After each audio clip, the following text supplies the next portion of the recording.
Near the end of the 16th century, a man by the name of John White embarked on a transatlantic voyage. His destination was the island of Roanoke along the southeastern coast of North America. On this island, White had established an English colony some 3 years before.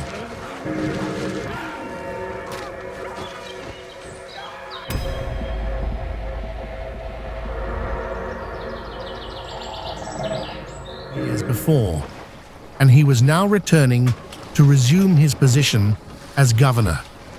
After a long and difficult journey, White finally reached the site of the colony, only to find the more than 100 men, women, and children he'd left behind had disappeared.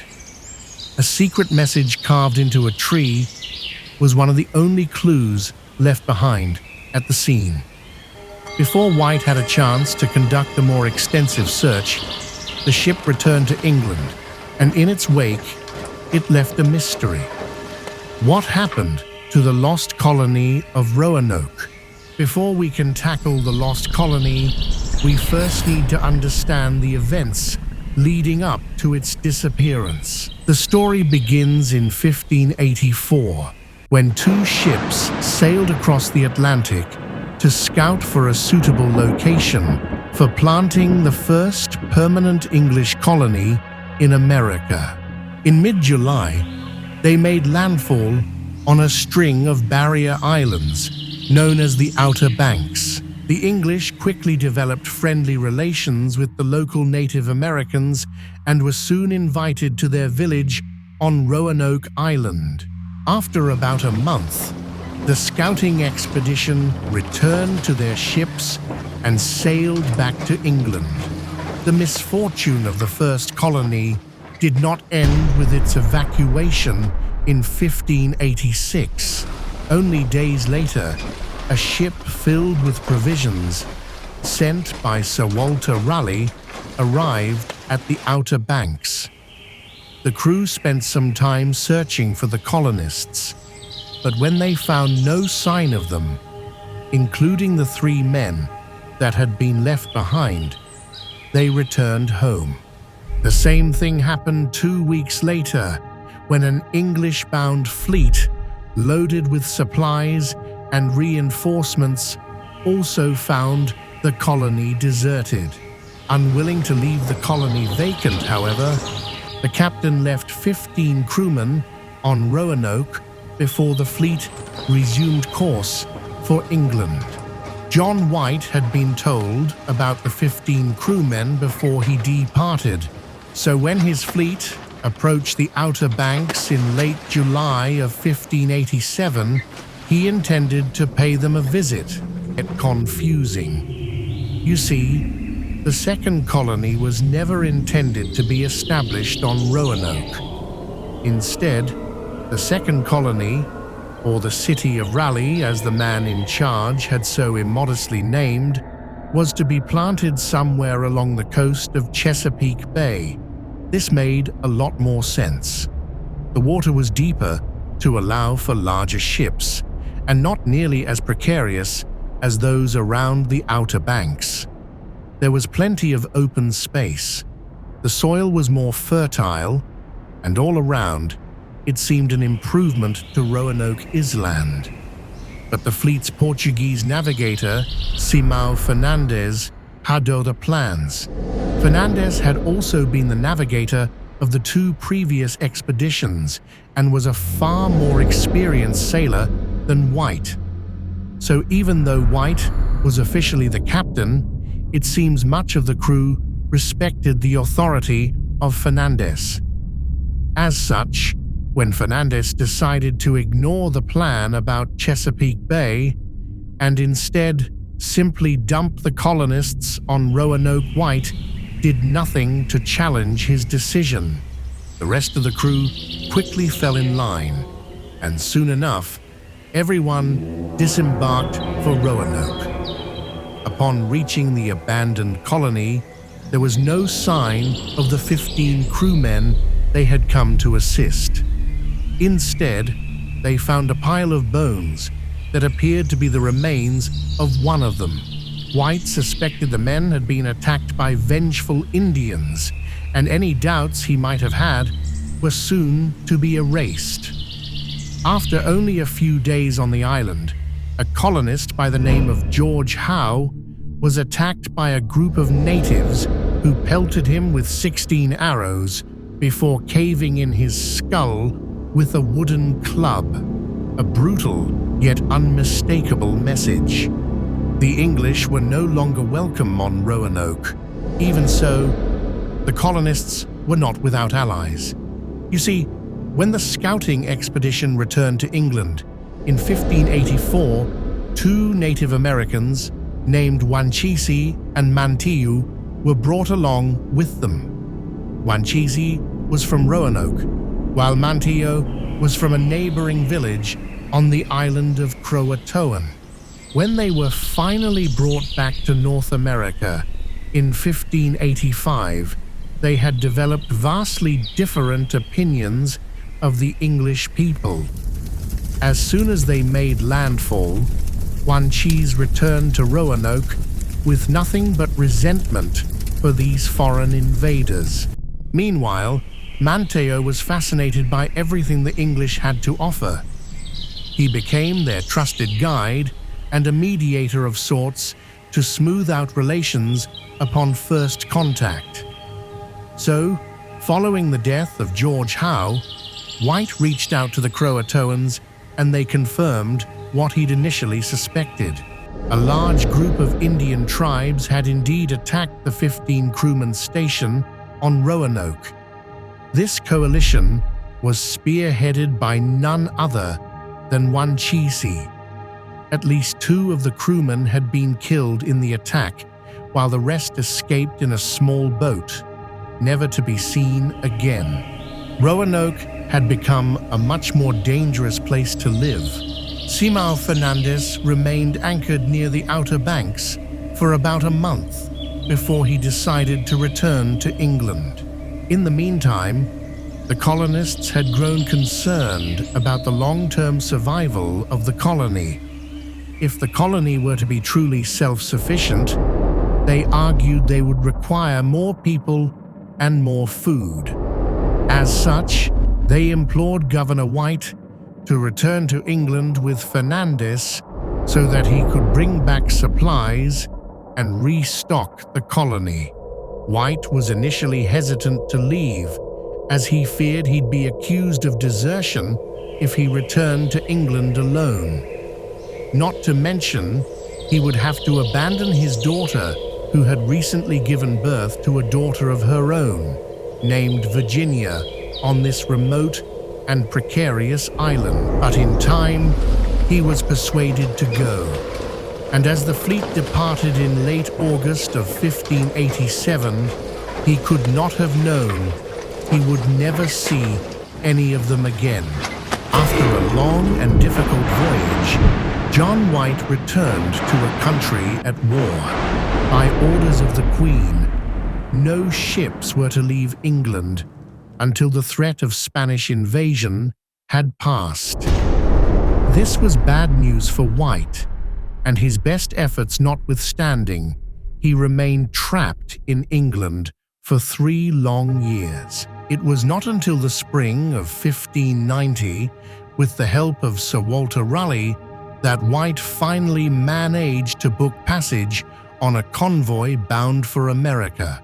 Upon reaching the Outer Banks in mid-August, plumes of smoke appeared to emanate from Roanoke Island. 2 boats were quickly dispatched, and the crew fired the ship's cannons to make their presence known. The men could see a great fire as they approached the island, but White never clarifies whether it was natural or lit by people. Once ashore, they made their way to the west end of the island and found a set of footprints. They appeared to be fresh, but there was no sign of those to whom they belonged. The search party then headed north and happened upon a tree where someone had carved the letters CRO. Upon reaching the entrance of the colony, they came across a second inscription. It was the word CROATOAN engraved into a wooden post. The post was but one of many that now formed a defensive barrier around the colony.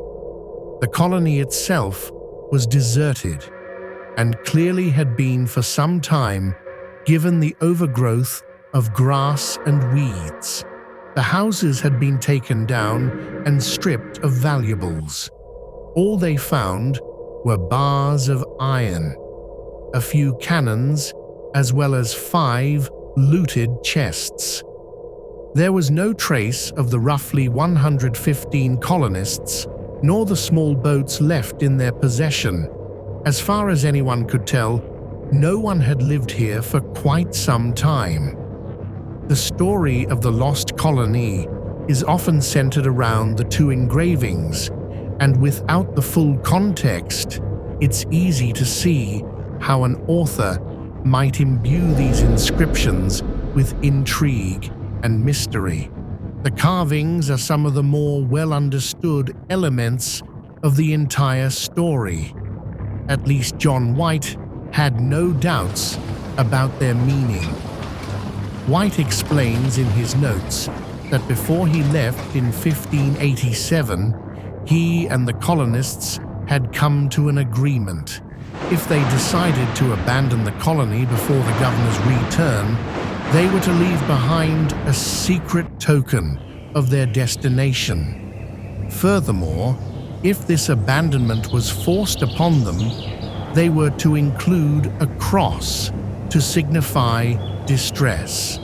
Because no such cross had been found, White was confident the colonists had safely relocated to the island of Croatoan. Thus, White swiftly returned to the ship and convinced the captain to set course for Croatoan.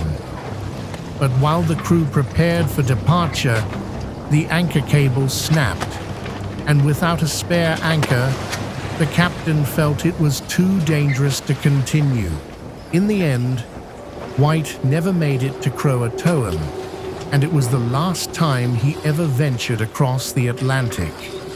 While an unsatisfying conclusion, it seems relatively safe to assume the Lost Colony of Roanoke simply relocated to the island of Croatoan. Case closed? Well, not quite. You see, while explaining the meaning of the inscriptions, White revealed another interesting yet puzzling detail. With a single sentence, White explains that before he left, in 1587, the colonists were preparing to move 50 miles into the mainland. While Croatoan is about 50 miles south of Roanoke, it's also an island, distinctly not part of the mainland. As such, this lone sentence introduces, if but a modicum of doubt, to White's version of events. Perhaps Croatoan was not their intended destination after all. If so, where could they have gone? 20 years after the Roanoke colony was lost, the Anglo-Spanish War had come to an end. John White faded into obscurity, and Sir Walter Raleigh had been found guilty of treason for conspiring against the crown. Yeah, I know, it's a whole other thing. Anyway, renewed interest in America saw the plantation of a third colony in 1607. The Jamestown colony was established within the borders of a vast confederacy of Native American tribes ruled by a man the English called Powhatan. One day, Powhatan captured the future governor of the colony, John Smith, and told him about a place where men wearing European clothing lived. Then, after his release, in 1608, Smith drew a rough map of Virginia, and this is one of the notations. Unfortunately, this claim, and others just like it, were never properly investigated. So, we can never know if this was anything more than a rumor. Another unconfirmed report was that all but a few of the colonists had been massacred by Powhatan. The survivors of this slaughter at Roanoke had then supposedly scattered across the region. The problem is, White did not report any human remains or signs of a battle when he returned to Roanoke in 1590. Even so, an acquaintance of John Smith later wrote that Powhatan had confessed to the massacre after Smith was captured. Smith himself, however, makes no mention of this alleged confession, and he was not exactly known to shy away from embellishment. Corf Pocahontas. Corf. Other reports included sightings of Native American children with unusually pale skin and blonde hair, which led many to suspect they could be the descendants of the lost colonists. What they had no way of knowing at the time, however, was that albinism is far more prevalent among Native Americans than Europeans. A more solid lead emerged a full century later when the English explorer John Lawson made contact with a tribe known as the Hatteras. The Hatteras occupied the same land as the Croatoans, but the island was now much larger and known as Hatteras Island after a storm had closed one of the inlets. The Hatteras explained to Lawson that some of their ancestors had been white and able to read. Several members of the tribe also had gray eyes, a unique trait of the Hatteras, according to Lawson. They also spoke of a local legend about a ghost ship which they referred to as Sir Walter Raleigh's ship. Hearing all this, Lawson grew convinced the Hatteras was, in fact, the descendants of the Lost Colony. Much like John White, Lawson believed the colony had been relocated to Croatoan, and over time, the two peoples had become one. Okay, so we now have two sources, over a century apart, arguing for the same version of events.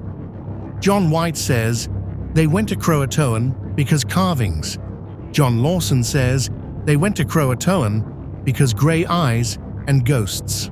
Not the most decisive evidence, perhaps, but it does make for a compelling argument. Following Lawson's encounter with the Hatteras in 1701, nothing of significance would be uncovered for centuries. That is, until the late 1930s, when a series of peculiar stones suddenly brought the mystery back to life. The stones had been inscribed with messages, supposedly written by Eleanor Dare, the daughter of John White. Unfortunately, they all turned out to be fake. Well, all except the first stone, whose authenticity remains in doubt.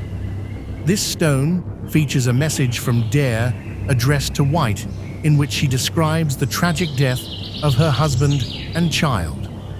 The composition of the stone makes it well suited for inscribing a message, but a poor choice for a forger, as they would have had to chemically age the fresh markings to match the weathered surface.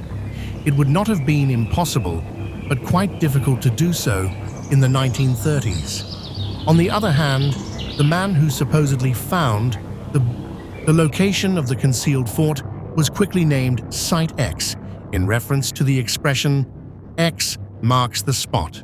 While the fort itself has yet to be found, presuming it was ever built, archaeological digs have uncovered a few items of interest. Fragments of pottery and bits of metal are indicative of an English presence, but much like the findings on Hatteras, an indisputable link to the lost colony has yet to be established. That being said, the research is still ongoing, and the smoking gun, whatever it may be, will perhaps have been found by the time you're watching this. Presuming this is the intended location for the city of Raleigh, one has to wonder, why was it concealed with a patch? Tempting as it may be to envision some elaborate conspiracy, there is a very simple explanation. Remember how, in 1608, John Smith sent this rough map of Virginia back to England?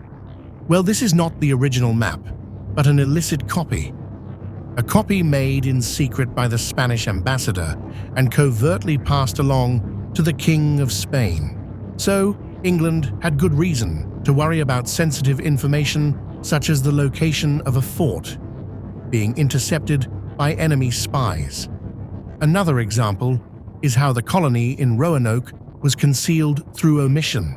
we still don't know the precise location or layout of the colony because it was never indicated on any of the surviving maps. While it continues to be a source of aggravation among historians and archaeologists, this secrecy did serve a purpose, as it prevented Spain from ever finding the colony. In fact, Spain continued to search for the colony long after it was lost, so it's unlikely they had anything to do with its disappearance. On the other hand, if the fort was never built, the patch may be precisely what it was always assumed to be, nothing more than a correction. Then again, the near-invisible symbol drawn on top of the patch strongly imply concealment as opposed to a simple revision. After going through all the available evidence, this is what I'm thinking. So John White left Roanoke in 1587. When he failed to return, the colony was split into two groups. One decamped for Site X, while the other went to live with the friendly CROATOANs to await the governor's return. The region is known to have suffered a severe drought just after White left, so the relocation may not only have been motivated by diminishing supplies and hostilities, but also by a lack of water and crop production. As years turned into decades, the colonists may have started families with, and thus become inseparable from, the indigenous people amongst whom they lived. Not only would this explain the disappearance, but also the CROATOAN inscription, the 50 miles into the main, as well as the grey eyes of the Hatteras. While I'm still leaning towards it being fake, I do find it interesting how the Dare Stone was supposedly discovered just a few miles north of Site X. After all, if you're a hoaxer and you want to convince 1930s America that this stone is genuine, why claim you found it so far away from Roanoke? One should also keep in mind that much of the evidence relies solely on the words and paintings of one man. Parts of White's account could easily be a misinterpretation or exaggeration.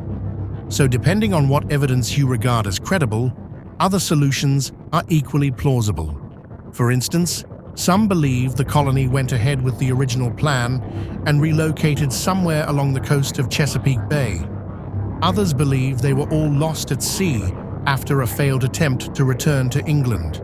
But these solutions are about as helpful as saying the colony vanished into thin air. Without a more localized place of interest to search for corroborating evidence, there is virtually no hope of resolution. So with all that being said, many questions remain. What happened to the 3 forsaken colonists and the 13 crewmen? Why did Simão Fernandes disobey orders and dump the colonists on Roanoke? Why was one of the 2 engravings left incomplete? Why was everyone named Joaz for the most important question of them all? Well, if there is an answer to that question, chances are it lies buried somewhere at Site X, just waiting to be found.